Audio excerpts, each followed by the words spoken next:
thể nói rằng tình yêu nó rất là đơn giản và thiết thực không ạ? Nhưng nó vô cùng gần gũi, thiêng liêng và cao cả. Tình yêu là sự hòa hợp giữa hai con tim. Chính vì vậy mà cô dâu và chú rể của chúng ta đã tìm thấy nhau và nguyện cùng nhau đi cuối cuộc đời này. Và một nữa cũng xin được cảm ơn hai em rất là nhiều và mong hai em được trăm năm hạnh phúc hơn nữa và sớm sinh được quý tử đầu đời để cho cả hai bên có chỗ nội cháu ngoại được bế. Và sẽ là 2 ly rượu đầu tiên của cô dâu và chú rể sẽ mời những đại diện gia đình của mình và trước tiên là gia đình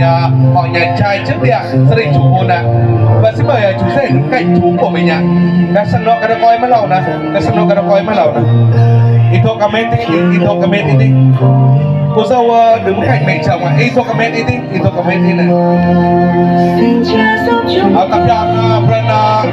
tại Camita các mẹ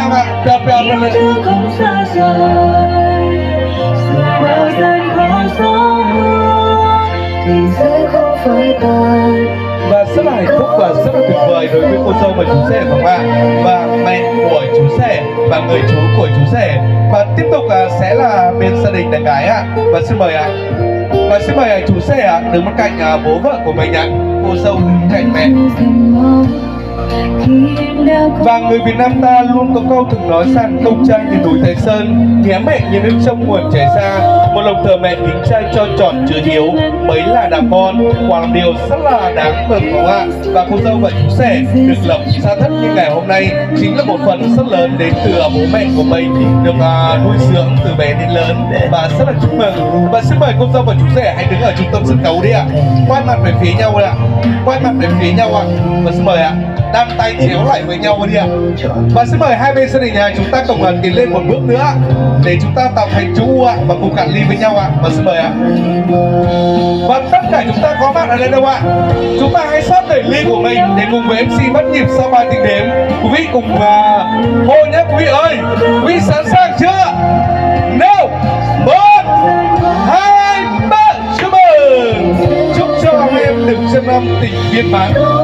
nghĩa một thề và luôn được Chúa che chở trong những thời gian còn lại và luôn dành cho nhau những vui buồn xứng khổ trong cuộc sống không ạ? Những khó khăn chúng ta đều chia sẻ với nhau và cũng xin cảm ơn, cũng xin được chúc mừng và xin chúc cho mối tình thông gia, tình xui xa của hai bên gia đình từ nay sẽ trở thành là một và luôn dành những sự giúp đỡ chân thành nhất cho những người con yêu quý nhất của mình. Xin được cảm ơn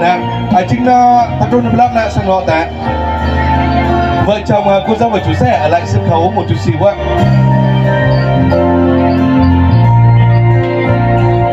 Rồi, răng nhôm ta lên ạ.